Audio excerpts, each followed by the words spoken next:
कांवड़ मार्ग पर नाम पर जारी सियासत के बीच यूपी सरकार ने नया फैसला लिया है। अब कांवड़ मार्ग पर पूरे यूपी में दुकानदारों को अपनी पहचान बतानी होगी।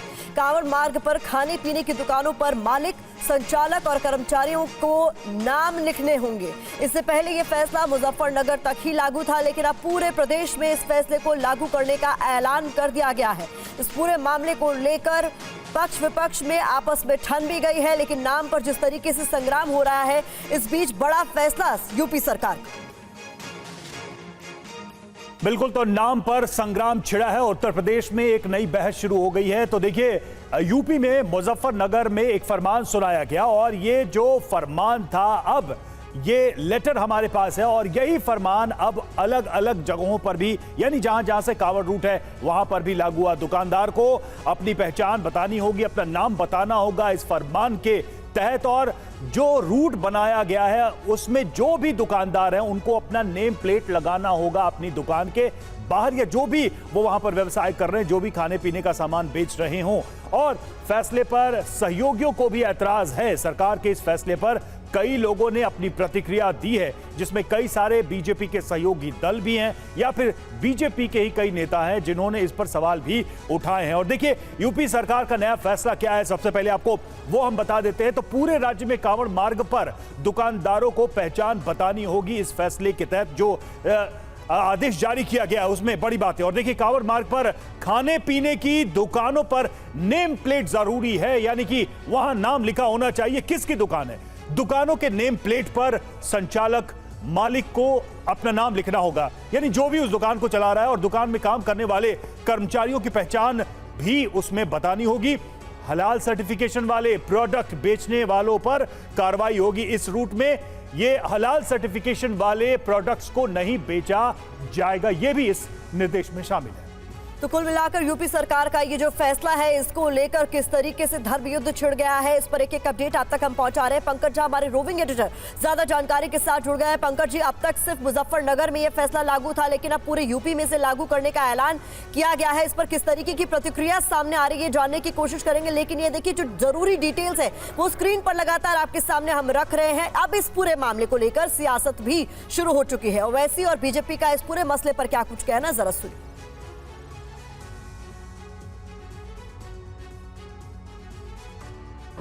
ऑर्डर है उत्तर प्रदेश की योगी आदित्यनाथ सरकार का, ऐसा दिख रहा है कि हिटलर की रूह उनमें समा चुकी है।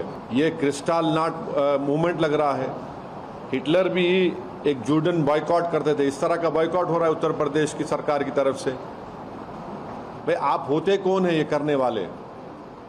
क्या एक यात्रा का इतना उनको आप इम्पोर्टेंस देंगे और दूसरों की लाइवलीहुड को बर्बाद कर देंगे आप? ये पता नहीं क्यों हमारे विरोधी कोई भी विषय होता है वो नाम और पहचान छुपाने वालों के साथ क्यों खड़े हो जाते हैं।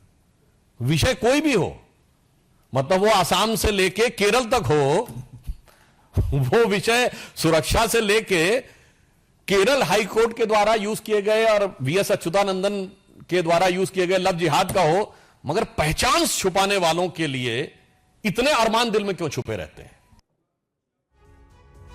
तो देखिए, इस पर कई तरह की प्रतिक्रियाएं भी सामने आ चुकी हैं। और इससे पहले मुजफ्फर प्रशासन ने यह आदेश जब लिया था, उस आदेश में क्या कहा गया था बिग वॉल के माध्यम से, वो भी हम आपको बताएंगे कि इस पूरे आदेश में क्या क्या बड़ी बातें कही गई थी। तो देखिए, ये वो लेटर है जिसका हम जिक्र कर रहे हैं, जिसमें इस बात को मेंशन किया गया, इसका जिक्र किया गया कि कांवड़ यात्रा के दौरान उस रूट पर क्या रहेगा। एक बार हम इसको पढ़कर आपको बताते हैं कि इसमें क्या मेंशन किया गया। श्रावण कांवड़ यात्रा के दौरान समीपवर्ती राज्यों से पश्चिमी उत्तर प्रदेश होते हुए भारी संख्या में कांवड़िया हरिद्वार से जल उठाकर मुजफ्फरनगर जनपद से होकर गुजरते हैं। श्रावण के पवित्र माह में कई लोग, खासकर कांवड़िया, अपने खान पान में कुछ खाद्य सामग्री से परहेज करते हैं।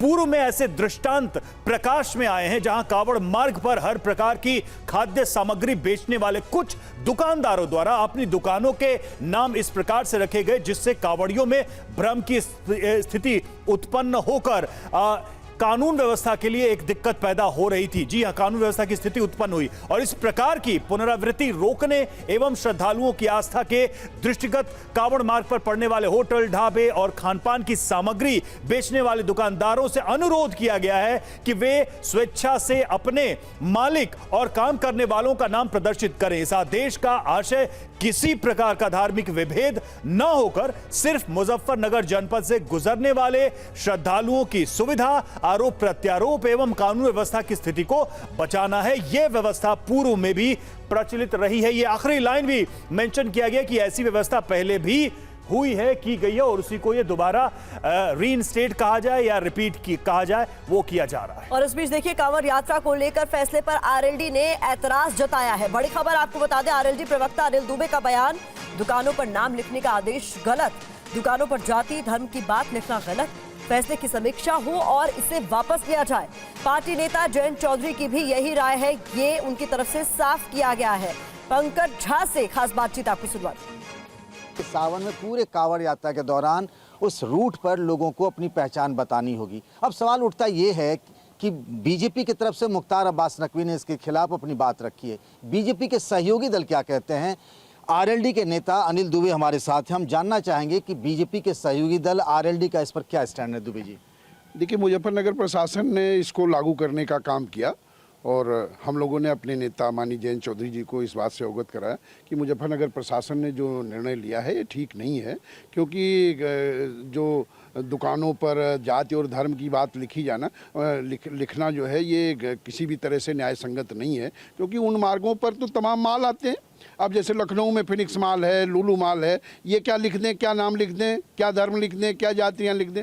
इसी तरह जो है मुजफ्फरनगर के जो मार्ग हैं उन पर जो और भी शोरूम होंगे, किसी कंपनियों के शोरूम होंगे, वो क्या नाम लिखेंगे। तो इस तरह का फरमान गलत है, इस तरह का आदेश पलटा जाना चाहिए। दुबे जी, अब बात सिर्फ मुजफ्फरनगर की नहीं है, हम जब आपसे बात कर रहे हैं, बात पूरे यूपी की लागू करने की। आपको नहीं लगता कि इस तरह की चीज़ें समाज में वैमनस फैलाएगा? इस फैसले पर विचार करना चाहिए, क्या मानना है आप? नहीं, हमने तो पहले भी कहा, हमने अपने नेता को इस पर अवगत कराया है, अपने हमारी पार्टी के नेतृत्व को हम लोगों ने अवगत कराया है कि उचित फोरम पर जहां भी ज़रूरत हो इस पर बात की जाएगी कि ये निर्णय जो है इसकी समीक्षा की जाए और इसे बदला जाए। उत्तर प्रदेश में जो भी और अन्य कांवड़ यात्राओं के मार्ग पर भी इसे लागू करने का जो निर्णय आया है, ये भी उसकी भी समीक्षा की जानी चाहिए। और दुकानों पर जाति और धर्म की बात लिखाना गलत है, क्योंकि जो है उसमें अन्य चीज़ें भी हैं, शोरूम हैं, दुकानें हैं, अन्य लोगों की हैं, तो उसमें जाति और धर्म का कोई औचित्य नहीं है। अगर रही बात लॉ एंड ऑर्डर की, सुरक्षा की, तो मेरा सुझाव है, मेरी पार्टी की तरफ से सुझाव है कि वहाँ के व्यापार मंडल के पदाधिकारियों से, उनके लोगों से बात करके वहाँ के थाना प्रभारियों को निर्देशित किया जाए कि वो उन व्यापार मंडलों का सहयोग लेकर के जो है इस पर लॉ एंड ऑर्डर की स्थिति को कंट्रोल करने का काम करें, जाति धर्म की बात की समीक्षा करें और इस पर पुनर्विचार करके इस निर्णय को वापस लें। आपको नहीं लगता कि इस तरह के जब बड़े फैसले होते हैं जिसके दूरगामी परिणाम हो सकते हैं, उस पर कोई बड़ा फैसला लेने से पहले सहयोगी दलों से भी राय मशवरा कर लेनी चाहिए? नहीं, देखिए, ये सरकार के स्तर पर नहीं, माननीय मुख्यमंत्री जी के स्तर पर मैं समझता हूँ ये फैसला नहीं लिया गया है, ना तो इस पर कोई जो है कैबिनेट। अभी जो जानकारी है उसमें ये कहा गया कि मुख्यमंत्री योगी आदित्यनाथ की तरफ से ये फैसला आया है। नहीं, ये प्रशासन की तरफ से किन्हीं अधिकारियों ने लिया है और इसकी जो उचित फोरम पर हमारा नेतृत्व इस पर बात करेगा। और मैं नहीं समझता हूं कि इसमें मुख्यमंत्री जी के स्तर पर कोई फैसला है, क्योंकि मुजफ्फरनगर का फैसला तो वहां के अधिकारियों ने लिया था, तब तो उन्होंने सरकार को विश्वास में नहीं लिया, उत्तर प्रदेश के मुख्यमंत्री जी को विश्वास में। बात पूरे यूपी की हो गई? नहीं, पूरे यूपी की हो गई है, तो कोई जरूरी नहीं है कि जो है उन्होंने माननीय मुख्यमंत्री जी से बात की होगी, बड़े कैबिनेट में ये इस पर कोई निर्णय हुआ होगा। तौर पर ये समझा जाए कि आरएलडी, जैसे जेडीयू कह रही है, आरएलडी भी ये मानती है कि इस फैसले पर पुनर्विचार किया जाए, फैसला गलत है। हाँ, बिल्कुल, ये फैसला गलत है, हम इस निर्णय के साथ नहीं हैं। ये निर्णय इस पर विचार करें और हमारा नेतृत्व भारतीय जनता पार्टी के नेतृत्व से सरकार से बात करेगा।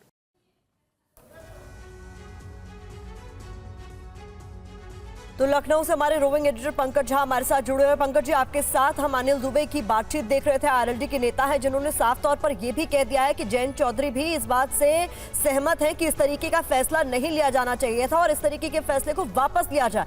अब इस पर आगे क्या होता हुआ आप देख रहे हैं, क्योंकि इन्होंने तो अपनी राय रख दी है, लेकिन एक तरफ हम ये भी बता रहे हैं कि पूरे यूपी में इस फैसले को लागू करने का ऐलान कर दिया गया। देखिए, मामला ये ज़्यादा संवेदनशील हो जाता है प्रतिमा पश्चिमी यूपी में। पश्चिमी यूपी में इससे पहले भी कांवड़ यात्रा के दौरान कहीं न कहीं घटनाएं होती रही हैं।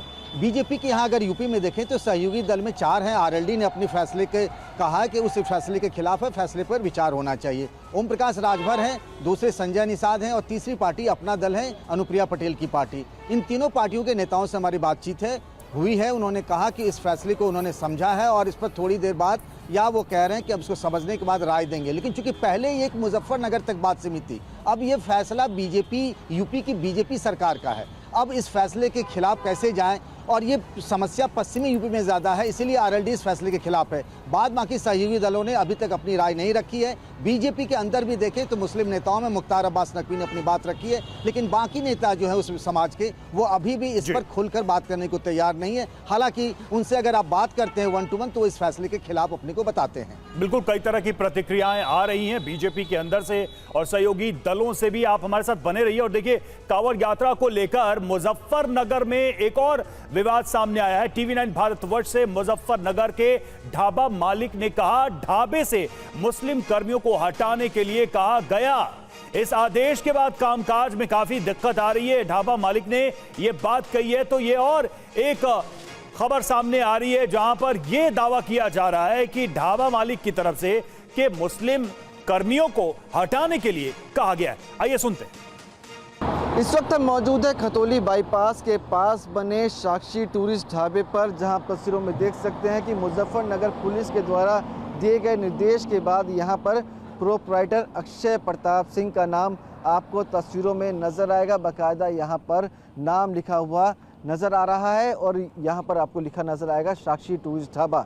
इस वक्त हमारे साथ अक्षय मौजूद है, सीधे बातचीत करते हैं और जानते हैं कि आखिरकार मुजफ्फरनगर पुलिस के इस निर्देश को वो कैसे देखते हैं। अक्षय, आप इस निर्देश को किस तरह से देखते हैं, क्या लगता है आपको? ये जो निर्देश आए एक तरीके से सही भी है जो पुलिस ने निकाले, वो एक तरीके से मुझे लगता है सही भी नहीं है, क्योंकि यहाँ पर कोई भी अगर मज़दूर मुस्लिम है, अगर वो काम कर रहा है, यहाँ पर मजदूरी कर रहा है, अब उसे 10-15 दिन से अगर घर पर बिठा दिया तो वो कहाँ से इनकम प्राप्त करेगा, अब कैसे घर चलाएगा? यानी कि आप कह रहे हैं कि मुस्लिम जो लोग काम करते हैं वो उनको हटाया आपने? जी, हटाना पड़ा है। प्रशासन के खिलाफ कैसे जा सकते हैं? किसने कहा ये आपको कि हटाना है? प्रशासन ने कहा है, जो पुलिस वाले घूमते हैं उन्होंने कहा है। क्या कहा उन्होंने? उन्होंने कहा है कि कोई भी मुस्लिम होटल पर नहीं रहना चाहिए। तो पहले कितने मुस्लिम लोग काम करते थे आपके यहाँ पे? यहाँ पर 4 लोग काम करते थे। चारों को आपने हटा दिया? जी सर, अब पूरा जो स्टाफ है वो हिंदू का है। पूरा स्टाफ हिंदू का? जी सर। तो ये आपने यहाँ पे अपना नाम भी लिखा हुआ है यहाँ पर, तो ये भी निर्देश आपको आए थे? जी, ये भी निर्देश मुझे ही थे कि अपना नाम लिखना है यहाँ पर। नाम लिखना है जी। उसके अलावा ये भी कहा कि मुस्लिम लोगों को हटा देना जो काम करते हैं आपके? जी जी जी, ये सब कहा है। वजह जाननी चाहिए क्यों ऐसा कहा गया है? ऐसा तो उन्होंने कुछ ऐसा हमें बताया नहीं है, बस उन्होंने कहा है कि यहाँ पर कोई भी मुस्लिम नहीं रहना चाहिए, और हमें टाइम भी दिया था कि इस दिन मुस्लिम नहीं रहना चाहिए। हमने गैलो हटा दिया था उन्हें। निर्देश तो उनका सर हम पूरा ही मान रहे हैं, पर तो वो उन्होंने गलत ही किया ना, जो शुरू से यहाँ पे आदमी काम कर रहा है हमारे साथ में, मैनेजमेंट कर रहा है। अभी हमें यहाँ दिक्कतें भी काफ़ी हो रही है हमारे मालिकों को, तो बस प्रशासन ने यही कहा जी इनको आप तुरंत हटाएं यहाँ से, ठीक है जी। इनको जहाँ भी आप भेज दें, इनको मोमडन्स कोई नहीं रहेगा होटल में, खाली हिंदू रहेगा, और अपने आधार वगैरह ये सब कुछ हमने वो भी यहाँ सब कुछ रखा हुआ है। कोई बड़ा अधिकारी आता है तो उसके लिए हमने सब कुछ यहाँ पे रखा है दिखाने के लिए। और इस बीच यूपी सरकार के फैसले पर मायावती का भी बयान सामने आया है। उनकी तरफ से कहा गया कि ये आदेश असंवैधानिक है। धर्म विशेष के आर्थिक बायकॉट का प्रयास मायावती ने इसे बताया है। जो फैसला यूपी सरकार की तरफ से लिया गया है, इसको लेकर क्या कुछ कहा गया, ये आपके सामने। और नेम प्लेट वाले फैसले पर के बयान पर मुख्तार अब्बास नकवी का यू टर्न सामने आ रहा है। देखिए, जिला प्रशासन के सीमित आदेश से कंफ्यूजन हुआ। कांवड़ यात्रियों के सम्मान को देखते हुए यह फैसला लिया गया। फैसले पर सांप्रदायिक रंग चढ़ाने की कोशिश न हो, फैसले पर हिंदू मुस्लिम कर माहौल खराब करने की कोशिश क्यों की जा रही है? पहले उन्होंने क्या कहा था? अति उत्साही अधिकारियों के आदेश हड़बड़ी में गड़बड़ी वाला है, यह बयान आया था। लेकिन अब देखिए क्या बयान आ रहा है। अब वो सीधे तौर पे कह रहे हैं कि इसको हिंदू मुस्लिम का रंग न दिया जाए, ये एक सीमित आदेश था। आइए सुनते हैं क्या कह रहे हैं मुख्तार अब्बास नकवी। बीजेपी के वरिष्ठ नेता मुख्तार अब्बास नकवी जी, कल आपने एक जो ट्वीट किया उसमें आपने लिखा है कि कुछ अति उत्साही अधिकारियों के आदेश के हड़बड़ी में गड़बड़ी वाला जो फैसला है, इससे अस्पृश्यता बढ़ेगा, और आज जो है उस पर स्पष्टीकरण आ गया। देखिए, एक बात मैं आपको बताऊं, कल एक डिस्ट्रिक्ट के एडमिनिस्ट्रेशन का जो सीमित दिशा निर्देश था उसको लेकर के कई तरह के सवाल खड़े हुए थे, कई तरह का कन्फ्यूज़न हुआ था, कुछ यहाँ हाहाकार मचा था। नेशनल इंटरनेशनल मीडिया ने भी उसको जो है वो बहुत बैड टेस्ट में दिखाने की कोशिश की थी। आज जो है उत्तर प्रदेश की सरकार ने इस बारे में स्पष्ट किया है कि जो कांवड़ यात्री हैं उनकी श्रद्धा, उनकी सुरक्षा, उनकी शुचिता के सम्मान की दृष्टि से ये फैसला हुआ है। इस पर किसी तरह का कम्युनल कलर चढ़ाने की कोशिश नहीं होनी चाहिए और कोई किसी को भी आप कम्युनल कन्फ्यूजन क्रिएट करने की कोशिश नहीं होनी चाहिए। कहीं नहीं लिखा हुआ है कि आप इसमें हिंदू नाम लिखेगा, मुसलमान नहीं लिखेगा, सिख नहीं लिखेगा। इस पर आप क्यों हिंदू मुस्लिम करके और इस तरह का और माहौल को ख़राब करने की कोशिश कर रहे हैं, ये ठीक नहीं है। लेकिन कल जो लोकल एडमिनिस्ट्रेशन ने जो आदेश जारी किया था, कमोबेश वही आदेश आज स्टेट गवर्नमेंट ने कर दिया। देखिए, लोकल एडमिनिस्ट्रेशन का जो एक सीमित दिशा निर्देश था उसमें कई तरह के कन्फ्यूज़न थे और अति उत्साह में कई तरह की कार्रवाइयों पे सवाल भी हुए थे। लेकिन आज स्पष्टता है, राज्य सरकार ने स्पष्टता के साथ जो कांवड़ यात्री हैं उनकी श्रद्धा, उनकी शुचिता, उनके सम्मान की दृष्टि से ये फैसला किया है। और इसमें कहाँ पर हिंदू मुसलमान आ जाता है। लेकिन अभी कुछ लोगों की आदत हो गई है कि कुछ लोग जो है वो कम्युनल सेकुलर शेरवानी में कम्युनल कारस्तानी के कारीगर बने हुए हैं। और जो लोग इस तरह की चीज़ें कर रहे हैं कि साहब इससे तो आर्थिक बहिष्कार हो जाएगा, ये हो जाएगा, वो आप क्यों प्रवोक कर रहे हैं लोगों को? आप जो है वो ना मुल्क का भला कर रहे हैं, ना उस मजहब का भला कर रहे हैं, ना मानवता का भला कर रहे हैं। सर, आप अपने प्रतिपक्षियों के लिए कह रहे हैं कि कम्युनल का रंग दे रहे हैं, लेकिन इसमें साफ तौर पे कहा गया है कि उस रूट में हलाल भी नहीं बेच सकते। देखो भाई, मैं खुद कांवड़ यात्रा लेके गया हूँ और जाता रहा हूँ, बहुत बार जाता रहा हूँ, बहुत सम्मान के साथ जाता रहा हूँ। और जिसकी उसके प्रति तमाम लोगों की जो श्रद्धा है, उसमें मजहब छोड़ दीजिए, आप सभी की बहुत श्रद्धा है। अगर आप जो है प्रवोक करने वाली, चिढ़ाने वाली चीज़ें करेंगे तो मुझे नहीं लगता है कि वो किसी भी समाज के हित में है। और पिछले 4-5 सालों से इस तरह की घटनाओं में बढ़ोतरी हुई है, प्रवोक करने वाली। कहीं पर हड्डी फेंक दी, कहीं पर कुछ कर दिया, कहीं कुछ कर दिया, तो और लाइन ऑर्डर की सिचुएशन खड़ी होती है। तो इसलिए मैं मानता हूँ कि जो राज्य सरकार ने स्पष्टता की है वो उससे किसी भी तरह के अब कम्युनल कन्फ्यूज़न की गुंजाइश नहीं रह गई है। एक आखिरी प्रश्न, आपके जो सहयोगी दल हैं, जेडीयू हो या आरएलडी हो, इन लोगों की तरफ से भी प्रश्न उठाया गया कि ये ठीक फैसला नहीं। देखिए, कल जो एक सीमित दिशा निर्देश था उसको लेकर डेफिनेटली कन्फ्यूज़न हुआ था और उस दिशा निर्देश के बाद अति उत्साह में कुछ अधिकारियों और कर्मचारियों ने जिस तरह की कार्रवाई दिखाने की कोशिश की और जिसका कि नेशनल इंटरनेशनल मीडिया ने उसको बहुत आगे बढ़ा चढ़ा करके बात का बतंगड़ बना के किया, तो कई लोगों को लगा था।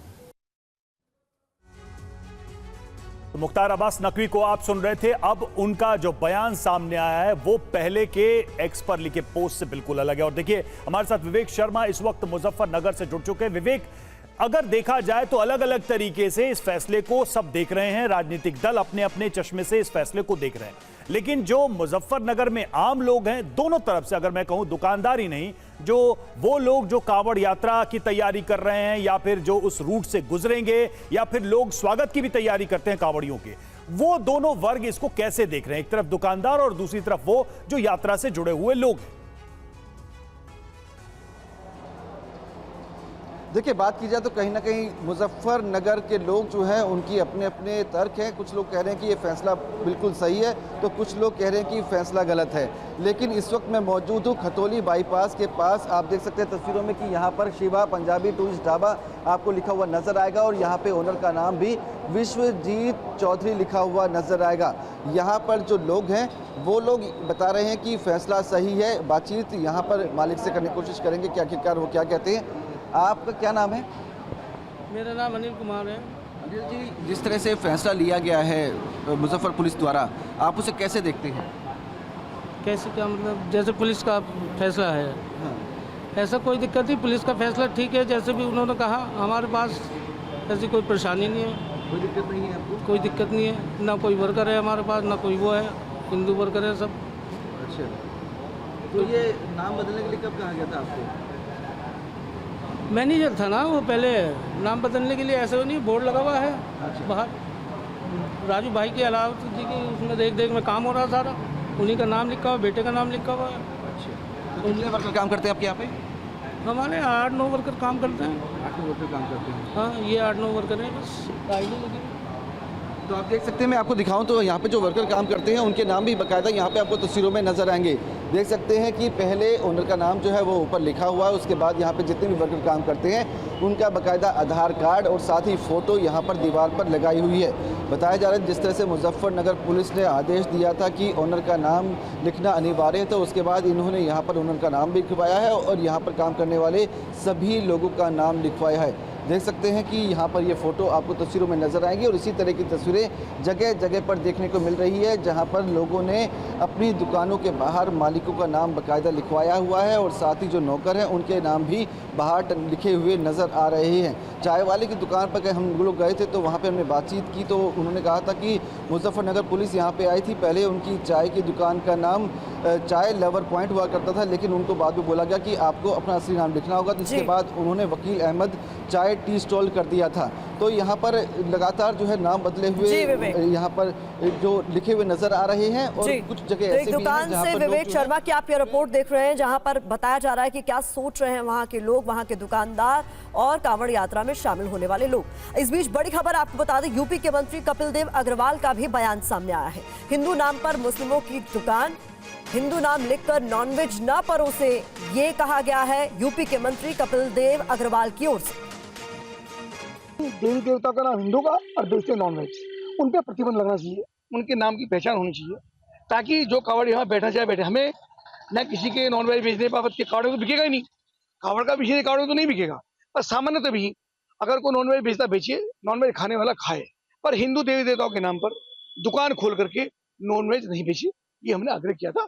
उसी के संबंध में प्रशासन ने कार्रवाई की है।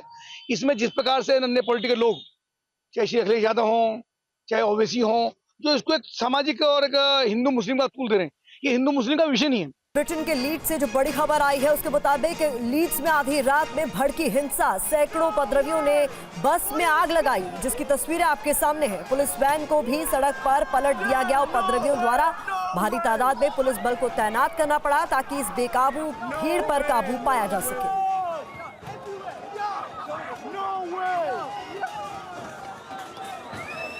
तो ये तस्वीरें आप देख रहे हैं जहां पर लीड्स में जोरदार हंगामे की तस्वीरें सामने आई। यहां पर बड़ी तादाद में आप लोगों को देख सकते हैं जो पत्थरबाजी भी कर रहे हैं। सामने एक वैन आपको नजर आ रही है जिस पर जोरदार पत्थरबाजी की जा रही है। आसपास खड़ी वाहनों में आग लगा दी गई है। पुलिस की गाड़ियों को टारगेट किया गया और हालात बद से बदतर होते देख यहाँ पर अतिरिक्त पुलिस बल को तैनात करना पड़ा है ताकि इस भीड़ पर काबू पाया जा सके। लेकिन देखिए, छोटी सी बात पर किस तरीके से देखते ही देखते हंगामा बड़ा हो गया और हालात खराब हो गए। वेस्ट यॉर्कशायर में आपको बता दें, वहां से भी तस्वीरें सामने आ रही है। लंदन से लीड्स की दूरी है करीब 584 किलोमीटर। लीड्स में यह दंगा तब हुआ जब नए पीएम कीयर स्टार्मर ने कार्यभार संभाला ही था। गुरुवार की शाम से लीड्स के हेयर हिल्स इलाके में सैकड़ों उपद्रवी सड़कों पर उतर आए और एक बस को आग के हवाले कर दिया गया। इसके बाद सड़कों पर लोगों की भीड़ जुट गई और जोरदार हंगामा होने लगा, जिसकी तस्वीरें इस वक्त हम आपको दिखा रहे हैं। और वेस्ट यॉर्कशायर पुलिस को उपद्रव पर काबू करने का जिम्मा सौंपा गया। भारी तादाद में पुलिस बल को तैनात किया गया और करीब 4 घंटे की मशक्कत के बाद भीड़ के उपद्रव को काबू में किया गया।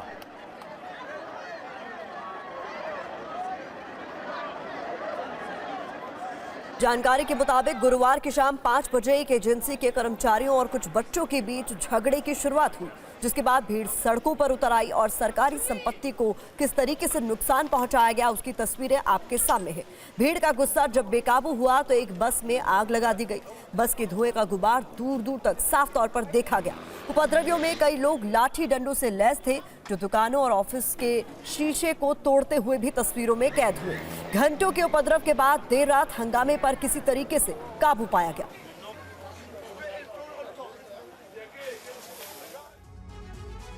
आगे बढ़ते हैं। बाइडेन के चुनाव से हटने को लेकर बड़ी खबर सामने आ रही है। राष्ट्रपति चुनाव से हट सकते हैं जो बाइडेन। रविवार तक बाइडेन ले सकते हैं फैसला। बाइडेन टीम के सूत्रों से यह बड़ी खबर है। तो अमेरिका के राष्ट्रपति चुनाव को लेकर यह बड़ी जानकारी, बड़ा अपडेट। बाइडेन के चुनाव से हटने को लेकर यह खबर है। राष्ट्रपति चुनाव से हट सकते हैं Joe Biden.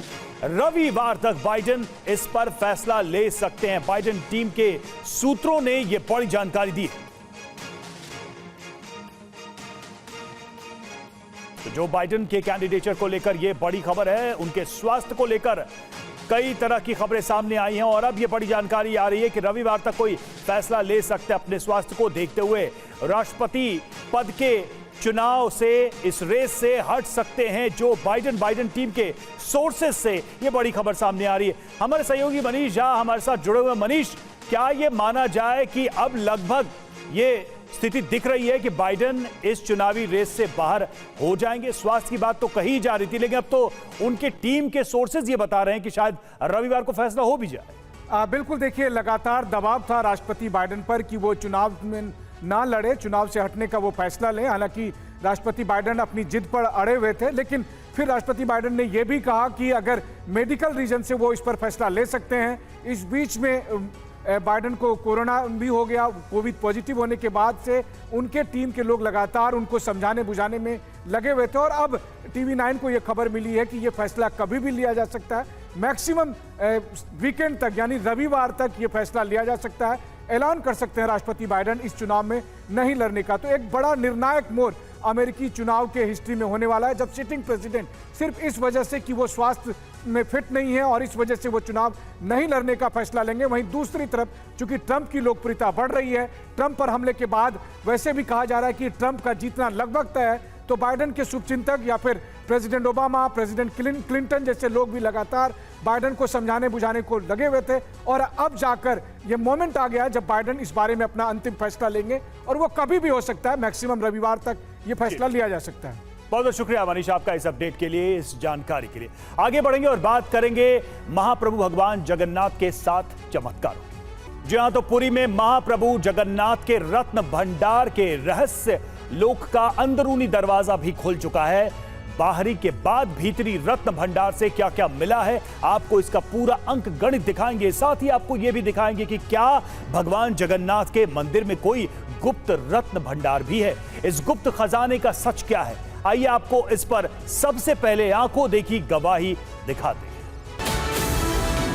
Now we have also taken a decision to open the Bhitar Bhandar again tomorrow for purpose of shifting the Ratna jewellery of the Bhitar Bhandar, and as scheduled we are ready.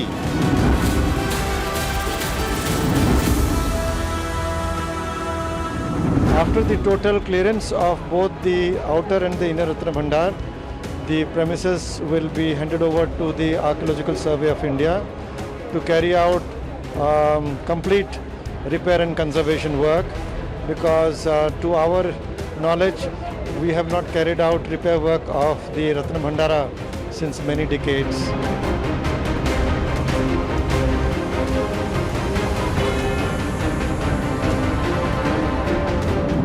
जो भी हमारा भीतर रत्न भंडार में जो भी आभूषण है, जो भी वैल्यूबल्स है, उसको सरकार के द्वारा धार्य किए गए SOP के तहत जो अस्थायी रत्न भंडार है उसके अंदर स्थानांतरित किया जाएगा।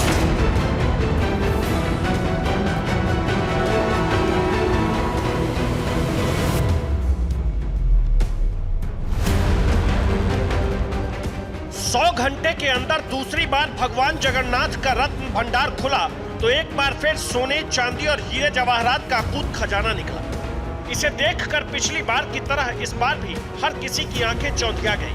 पहले 14 जुलाई को बाहरी रत्न भंडार खोला गया और फिर 18 जुलाई को अंदरूनी रत्न भंडार खोला गया। दोनों भंडारों से क्या क्या मिला, कितना खजाना निकला, आपको सब कुछ दिखाएंगे। अभी आप सबसे पहले उन्हें सुनिए जिनकी निगरानी में 4 दिन में दूसरी बार रत्न भंडार खोला गया। 9:51 बजे हमने मंदिर जो बाहर भंडार का खुलने का बंदोबस्त किया, चाबी खुल गया 9:51 को, और हमारे जो हम निष्पत्ति लिए थे, सरकार का जो SOP आया है उसके हिसाब से उसको अनुपालन करते हुए भीतर भंडार खोल के उसका एक एक अलमीरा हमने खुला। एक अलमीरा को 1 नंबर अलमीरा में शिफ्ट किया, 2 अलमीरा का 2 नंबर अलमीरा में शिफ्ट किया। हमने टोटल 4 अलमीरा, 3 संदूक वहाँ पे पाया। सबको हम खोल के एक एक करके एक एक अलमीरा में शिफ्ट किया। सब शिफ्टिंग कंप्लीट हो गया लगभग 5 बजे। रत्न भंडार निगरानी समिति के चेयरमैन जस्टिस विश्वनाथ रथ के अनुसार अंदरूनी रत्न भंडार से 4 अलमारी और 3 संदूक मिले। अब सवाल ये कि इन अलमारियों और संदूकों से क्या क्या निकला। रत्न भंडार निगरानी समिति ने इसका अंकगणित तो नहीं बताया, लेकिन हमें जो जानकारी मिली है उसके मुताबिक अंदरूनी रत्न भंडार में करीब 51 किलो सोना और करीब 135 किलो चांदी रखे होने की बात कही जाती है। पुरी के भगवान जगन्नाथ मंदिर के रत्न भंडार पर पूरी दुनिया की नजरें टिकी हुई हैं, क्योंकि 46 साल के बाद इस रत्न भंडार को खोला गया है। रत्न भंडार के 3 हिस्से हैं। पहला वर्तमान रत्न भंडार, जिसमें रखे रत्नों और आभूषणों का इस्तेमाल खास मौकों पर किया जाता है, अनुष्ठानों के लिए किया जाता है। इसके बाद दूसरा रत्न भंडार, जो बाहरी रत्न भंडार है। इस रत्न भंडार में रखे आभूषणों का इस्तेमाल खास मौकों पर पूजा अर्चना के दौरान किया जाता है। और तीसरा हिस्सा है आंतरिक रत्न भंडार का, जिसका कभी इस्तेमाल नहीं किया गया है इतने सालों में। अब रत्न भंडार का वो अनदेखी हिस्सा खुल चुका है। वहां से खजाने को निकालकर अस्थायी स्ट्रांग रूम में रखा जा चुका है। रत्न भंडार का जो हिस्सा अब तक रहस्य बना हुआ था, वो अंदर से कैसा दिखता है, वहां क्या क्या था, क्या सचमुच वहां कोई चमत्कार नजर आया? आप पहली बार वो अनदेखा सच भी सुन लीजिए। उसको जो अलमीरा सब हटा के उसका भी जो दीवाल है 3 तरफ का, वो दीवाल का भी हमने मुआयना लिया। हमको ऐसे कोई असंभव चीज का मालूम नहीं हुआ। दीवाल जैसे से है, थोड़ी बहुत फटा फुटा है क्योंकि बहुत साल हो गया, खुला नहीं था। और उसको अभी ताला डाल के सील करके उसका भीतर भंडार का भीतर का सील, ओरिजिनल टेम्पररी भंडार का जो सील है वो सील सब कलेक्टर साहब को दे दिया गया, सब ट्रेजरी को गया। क्या भगवान जगन्नाथ के इस मंदिर में अभी भी कोई गुप्त खजाना है? इसे लेकर भी आज बहुत बड़ी जानकारी सामने आई है। आपको गुप्त खजाने की वो कहानी थोड़ी देर बाद दिखाएंगे। अभी आप खजाने के रखवाले सांपों की कहानी का आंखों देखा सच देखिए। अगर स्नेक का कोई प्रेजेंस होगा तो उनको काम करने में तकलीफ होने का चांस था। तो अगर स्नेक निकलेगा तो हम जाएंगे, ये बोल के हमको रखा गया था। तो जो कस्टम था पहनने के अंदर के जाने के लिए, हमको भी पहनाया गया था। आप लोग रेडी रहो, कभी भी हमको बुलावा आ सकता है। There are no presence of snakes. अगर उधर कोई सांप होता वो लोग जरूर हमको बुलाते हैं। अब तक ऐसा माना जाता था कि भगवान जगन्नाथ के रत्न भंडार की रखवाली सांपों की फौज करती है। ऐसे में उन सांपों से बचने के लिए रत्न भंडार निगरानी समिति सपेरों की टीम के साथ गई थी, लेकिन इनकी मदद की नौबत ही नहीं आई।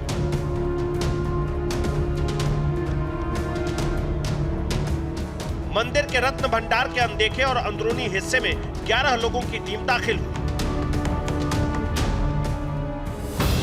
शुभ मुहूर्त के अनुसार सुबह 9:51 का समय तय था। ऐसे में ठीक इसी समय पर निगरानी समिति के सदस्य रत्न भंडार के अंदर दाखिल हुए। इस दौरान भक्तों का प्रवेश पूरी तरह से रोक दिया गया, लेकिन खजाने की पड़ताल के लिए पुरी के राजा को खास तौर पर बुलाया गया था, क्योंकि पुरी के राजा ही भगवान जगन्नाथ के मुख्य सेवक हैं। After the total clearance of both the outer and the inner Ratna Bhandar, the premises will be handed over to the Archaeological Survey of India to carry out complete repair and conservation work, because to our knowledge we have not carried out repair work of the Ratna Bhandara since many decades. Thereafter, all the jewelries, valuables from both the Bhandaras, which have been temporarily kept in the strong room outside next to the Ratna Bhandara, will be shifted back to the original place and the inventory process will begin. We will take the help of the eminent jewelers. We have requested the Reserve Bank of India also to send their representative for this process. इससे पहले 14 जुलाई को दोपहर करीब 1:28 पर बाहरी रत्न भंडार खोला गया था। पहले दिन बाहरी रत्न भंडार के खजाने को 6 संदूकों में बंद कर अस्थायी स्ट्रांग रूम में शिफ्ट किया गया।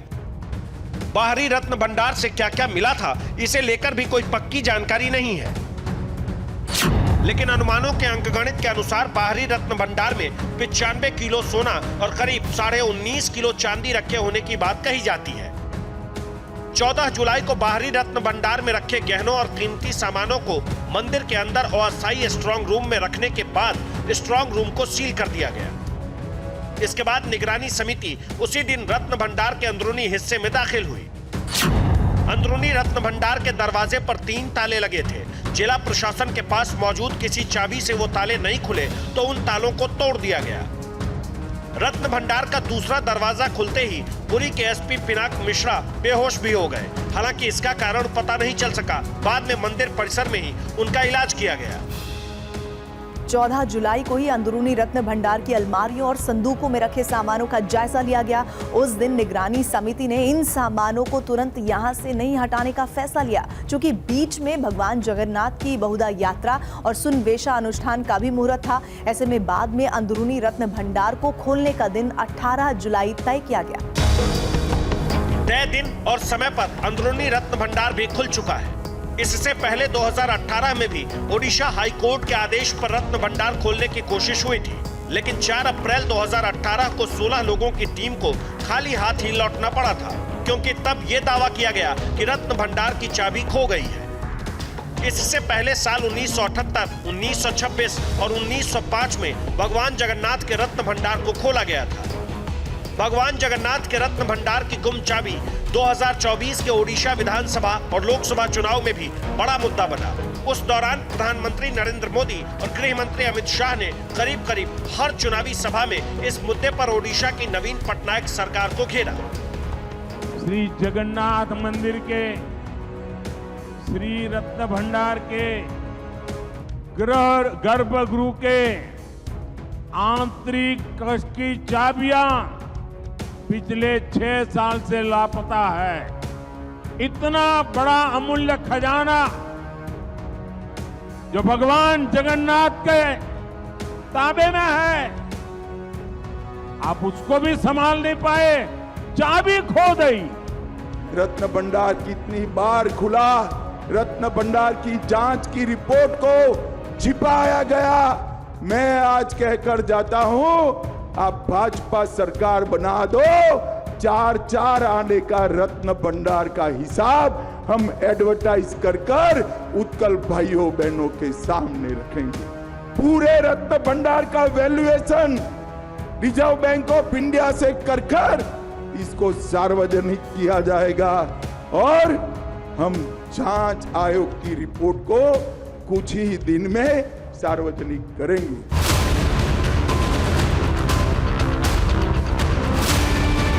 रत्न भंडार की गुम चाबी के मुद्दे पर नवीन पटनायक सरकार ने 2 समिति भी बनाई। एक की रिपोर्ट भी आई, लेकिन सार्वजनिक नहीं की गई। दूसरी समिति की जांच पूरी होती इससे पहले 2024 में ओडिशा से बीजेडी सरकार की विदाई हो गई। सूबे की सत्ता में पहली बार बीजेपी आई तो वादे के अनुसार पहले भगवान जगन्नाथ के मंदिर के 4 दरवाजे खोले गए। मंदिर के 4 दरवाजों के नाम सिंह द्वार, अश्व द्वार, व्याघ्र द्वार और हस्ती द्वार है। लेकिन कोरोना महामारी के दौरान सिंह द्वार को छोड़कर 3 दरवाजे बंद कर दिए गए थे।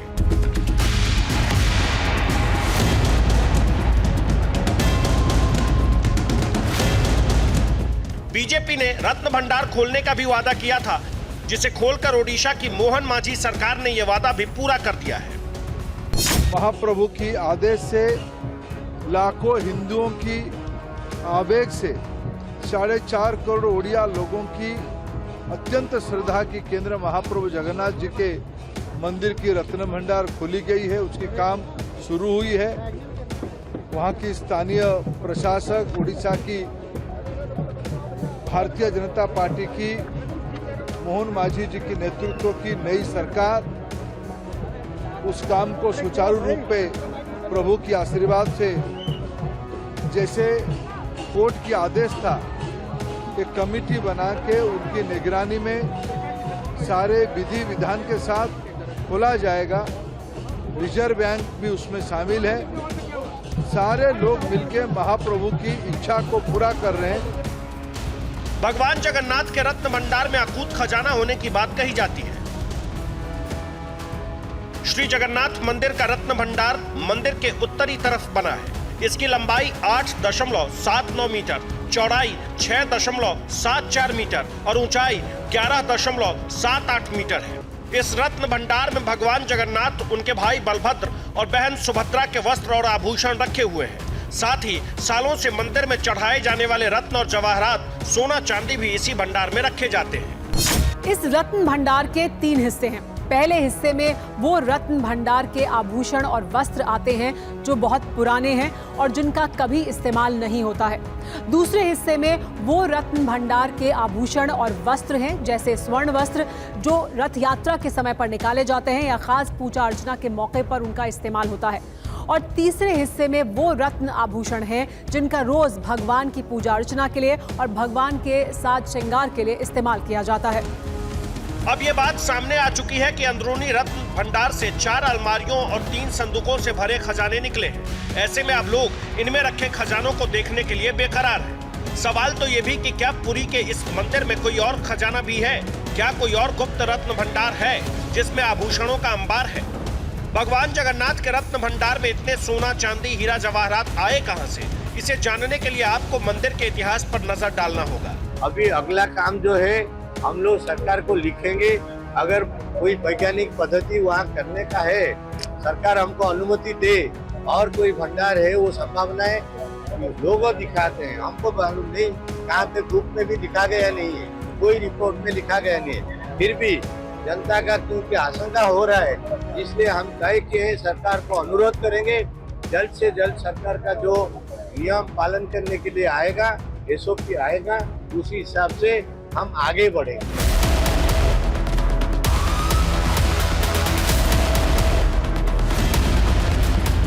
12वीं सदी में कलिंग, जिसे हम आज ओडिशा के नाम से जानते हैं, तब यहाँ गंगा वंश के राजा अनंत वर्मन चौड़ गंगा का राज था। जगन्नाथ मंदिर का वर्तमान रूप इन्होंने ही बनवाया था। साथ ही मंदिर को सोने के हाथी, घोड़े, फर्नीचर, बर्तन, बहुमूल्य रत्न आदि दान दिए थे, जिसके चलते यह मंदिर 12वीं सदी से ही धन्य धान्य से भरा रहा।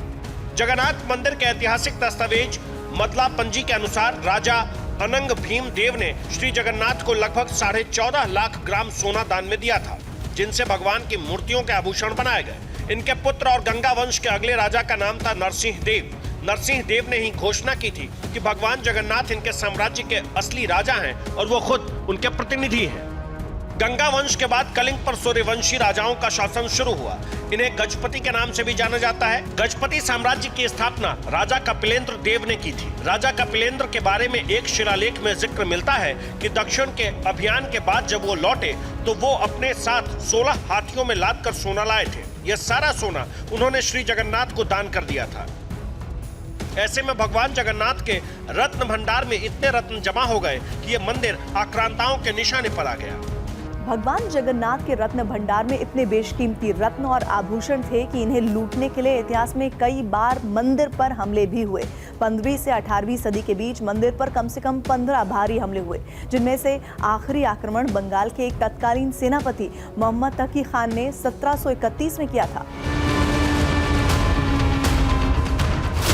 मुगल बादशाह औरंगजेब के दौर में भी एक फरमान का जिक्र मिलता है, जिसमें औरंगजेब ने जगन्नाथ मंदिर को तोड़ने का आदेश दिया था। यह फरमान पूरा तो नहीं हुआ, लेकिन औरंगजेब की मृत्यु तक मंदिर को बंद रखना पड़ा था।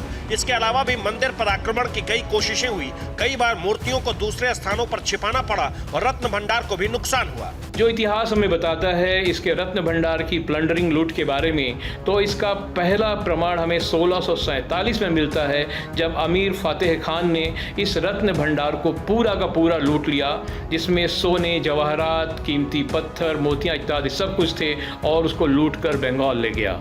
दूसरा जो रत्न भंडार को जब दूसरी बार लूटा गया, उसका प्रमाण हमें औरंगजेब के आक्रमण जो 1692 में हुआ था उस समय मिलता है, जब उसकी सेना मंदिर के अंदर प्रवेश कर गई और जो रत्न सिंहासन है प्रभु का, उस रत्न सिंहासन पर कब्जा कर लिया, और कुछ स्रोत कहते हैं कि उसे तोड़ भी डाला। अब आजाद भारत में भगवान जगन्नाथ का यह मंदिर हमारे सांस्कृतिक विरासत के सनातन प्रतीक के तौर पर मौजूद है, जिसका रत्न भंडार भारत के समृद्ध अतीत का अप्रतिम सबूत है। Bureau report, TV9 Bharatvarsh. इस वक्त की बड़ी खबर आपको बता दें, एयरलाइन सर्वर में खराबी को लेकर खबर सामने आ रही है, जिसका असर एयरपोर्ट पर नजर आ रहा है। दुनिया भर के कई एयरपोर्ट की सेवाएं प्रभावित हो गई हैं। ये इस वक्त की बड़ी खबर, एयरलाइन सर्वर में खराबी के बाद एयरपोर्ट पर इसका असर दिख रहा है, जहां पर दुनिया भर के कई एयरपोर्ट की सेवाएं प्रभावित हुई हैं। इसको लेकर जानकारी हम जुटाने की कोशिश कर रहे हैं। भारत के अलावा दुनिया के अलग अलग हिस्से में यही खबर सामने आ रही। मनीष झा हमारे सहयोगी ज्यादा जानकारी के साथ जुड़ गए हैं। मनीष, क्या कोई टेक्निकल स्नैग बताया जा रहा है, क्या वजह बताई जा रही है? बिल्कुल, देखिए माइक्रोसॉफ्ट के 365 जो उसका सॉफ्टवेयर है या सर्वर है, उसमें दिक्कत होने की वजह से पूरी दुनिया में एयरपोर्ट, बैंक, स्टॉक एक्सचेंज सब बुरी तरह से प्रभावित हो गए हैं। तो इस वक्त की सबसे बड़ी खबर यह है कि जिससे करोड़ों लोगों को अभी सीधे सीधे इंपैक्ट पड़ रहा है कि दुनिया भर में ज्यादातर एयरपोर्ट पर इस वक्त कामकाज ठप पड़ा हुआ है। ना बुकिंग की जा सकती है, ना चेक इन किया जा सकता है, ना फ्लाइट के बारे में अपडेट दिया जा सकता है। वही हाल कई बैंकों का भी है, वही हाल लंदन स्टॉक एक्सचेंज का भी है। तो अमेरिका, यूरोप से लेकर एशिया तक हर जगह माइक्रोसॉफ्ट में तकनीकी दिक्कत आने की वजह से इस वक्त जो है समस्या का सामना करना पड़ रहा है, क्योंकि वो न केवल एयरलाइंस बड़ी बात आप बता रहे हैं। और देखिए, इस बीच बड़ी खबर आ रही है मनीष, स्पाइस जेट की सेवाएं प्रभावित होने को लेकर जानकारी मिल रही है, जहां ऑनलाइन बुकिंग, चेक इन में परेशानी का सामना करना पड़ रहा है लोगों को, यात्रियों को। तकनीकी खामी से कई उड़ानें प्रभावित हुई हैं और जैसा कि मनीष बता रहे हैं, ये ऑनलाइन बुकिंग को लेकर, चेक इन को लेकर तमाम तरह की दिक्कतें पेश आ रही है। मनीष, इसको लेकर कोई और डिटेल मिल पाई है अब तक? बिल्कुल, देखिए इंडिगो फ्लाइट हो या फिर स्पाइस जेट हो, जो तमाम भारत की घरेलू एयरलाइंस कंपनियां हैं, इनके कामकाज में भी दिक्कत आ रही है। लेकिन ये सारी गड़बड़ी इसलिए हो रही है क्योंकि माइक्रोसॉफ्ट के सॉफ्टवेयर में, माइक्रोसॉफ्ट के सर्वर में दिक्कत आ रही है और इसकी वजह से एयरलाइंस को, बैंक को, स्टॉक एक्सचेंज को, सबको दिक्कत का सामना करना पड़ रहा है। लंदन स्टॉक एक्सचेंज से लेकर अमेरिका के एयरलाइंस को भी इसका प्रभाव पड़ा है। वहीं भारत में भी कई एयरपोर्ट पर सीधे सीधे जो बहुत सारी एयरलाइंस कंपनियां हैं जिन्होंने इनकी सेवा ले रखी है, माइक्रोसॉफ्ट 365 से जो गवर्न होते हैं, जो उनके जरिए कामकाज कर रहे हैं, उन सबको अभी दिक्कत का सामना करना पड़ रहा है। तो आप कह सकते हैं कि एक बहुत बड़ा एक साइबर डिस्टर्बेंस इस वक्त पूरी दुनिया के सामने है। साइबर डिस्टर्बेंस को लेकर एक एक डिटेल आगे भी अपने दर्शकों तक पहुंचाते रहेंगे। फिलहाल मनीष, आपका बहुत शुक्रिया। लेकिन देखिए, इस बीच एक और बड़ी खबर भी हम दर्शकों को बताने जा रहे हैं। इस वक्त की बड़ी खबर आपके सामने, जैसा कि हमने आपको बताया, दुनिया भर के कई एयरपोर्ट पर सेवाएं बाधित हुई हैं। टिकट बुकिंग से चेक इन तक ये समस्या पेश आ रही है। माइक्रोसॉफ्ट के सॉफ्टवेयर में खराबी को लेकर ये जानकारी मिल रही है। यही सॉफ्टवेयर इस्तेमाल होता है, ऐसे में टिकट बुकिंग में भी दिक्कत आ रही है, चेक इन में भी परेशानी का सामना करना पड़ रहा है।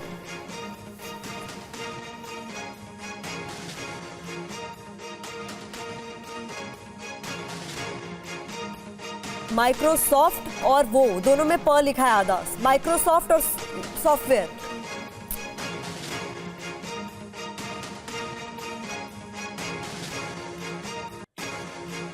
तो इस वक्त की बड़ी खबर आपको बता रहे हैं, भारत के कई एयरपोर्ट पर भी तकनीकी दिक्कतों का सामना करना पड़ रहा है। स्पाइस जेट की सेवाएं प्रभावित हुई। इसके अलावा हमारे सहयोगी मनीष बता रहे हैं कि ये जो समस्या है वो अलग अलग एयरलाइंस को उठानी पड़ रही है, ऑनलाइन बुकिंग, चेक इन से लेकर हर चीज में। क्योंकि मनीष, जैसा कि आप बता रहे हैं कि माइक्रोसॉफ्ट का ये एक ऐप है या सर्वर कह लें जिसका इस्तेमाल होता था, जिसमें दिक्कत पेश आई है, उसको कब तक ठीक कर लिया जाएगा या उसको लेकर कोई और जानकारी अब तक सामने आई है? देखिए, बिल्कुल माइक्रोसॉफ्ट की तरफ से आधिकारिक तौर पर यह कहा जा रहा है कि उनके जो सॉफ्टवेयर माइक्रोसॉफ्ट 365 है और अजूरे है, ये दोनों सॉफ्टवेयर में तकनीकी दिक्कत आ रही थी। उनकी टीम इसको रिजॉल्व करने में कामयाब हुई, ऐसा कंपनी का कहना था। लेकिन उसका इंपैक्ट अब तक दिखाई दे रहा है, या फिर ऐसा लग रहा है कि लगातार ये प्रॉब्लम बनी हुई है माइक्रोसॉफ्ट की तरफ से कोशिश करने के बावजूद। लेकिन चूंकि इस सॉफ्टवेयर के जरिए ही एयरलाइंस की तमाम कंपनियां काम करती है, बैंक, बहुत सारे बैंक ने इस सॉफ्टवेयर के जरिए काम कर रहे हैं। Stock exchange, London stock exchange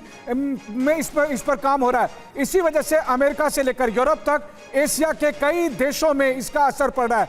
Bharat में भी अगर बात करें तो दिल्ली, मुंबई में चाहे स्पाइस जेट की सर्विस हो, इंडिगो की सर्विस हो, दूसरे और जो डोमेस्टिक एयरलाइंस हैं, उनके कामकाज भी प्रभावित हो रहे हैं। हालांकि स्पाइस जेट और इंडिगो ने कहा कि हम मैनुअल चेक इन कर रहे हैं, लेकिन उन्होंने लोगों से अपील की है कि कई घंटे तक उन्हें एयरपोर्ट पर रुकना पड़ सकता है, इसके लिए वो तैयार हैं। इस वक्त वो फ्लाइट को अपडेट भी नहीं कर पा रहे हैं। सबसे बड़ी बात यह है कि माइक्रोसॉफ्ट के दो सॉफ्टवेयर, माइक्रोसॉफ्ट 365 और अजूरे में दिक्कत आ रही है और उसकी वजह से एयरलाइंस में, बैंक में, स्टॉक एक्सचेंज में, कई और दूसरी सर्विसेज को प्रॉब्लम हो रही है पूरी दुनिया में। केवल टेक्निकल स्नैग माना जाएगा या फिर इस तरीके की कोई डिटेल्स अब तक सामने आई है कि इसमें कोई बाहरी सेंधमारी भी हो सकती है?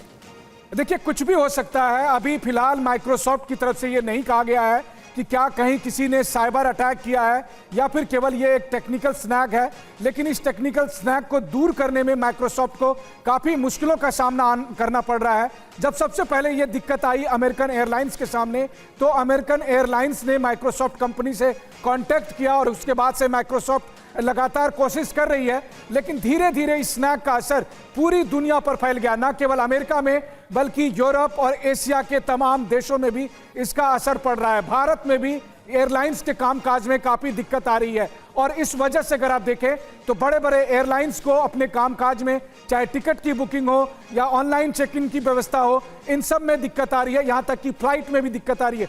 तो करोड़ों लोगों को इस वक्त इस मुश्किल की वजह से सीधे सीधे प्रभावित होना पड़ रहा है, क्योंकि माइक्रोसॉफ्ट कंपनी के 2 सॉफ्टवेयर 365 और अजूरे में दिक्कत आ रही है, जिसे लेकर कंपनी कह रही है कि हम इन दिक्कतों को दूर करने की कोशिश कर रहे हैं। मनीष, ये मैप के जरिए दिखाने की हम कोशिश कर रहे हैं कि कहां कहां पर इस सर्वर में जो दिक्कत आई है उसका प्रभाव देखने को मिल रहा है। नक्शे के जरिए हम ये चिन्हित करके बता रहे हैं, क्योंकि कई सारी फ्लाइट्स को जो है इस वक्त ग्राउंड करना पड़ा है, कई जगह पर ऑनलाइन बुकिंग नहीं हो पा रही है, चेक इन तक में समस्या आ रही है और इसकी शुरुआत कहीं ना कहीं अमेरिका से हुई, जैसा कि मनीष बता रहे हैं। और उसके बाद हमने देखा कि जिस तरीके से ये माइक्रोसॉफ्ट का सॉफ्टवेयर अलग अलग एयरलाइंस इस्तेमाल कर रही थी, तमाम लोगों को इस दिक्कत का सामना करना पड़ रहा है।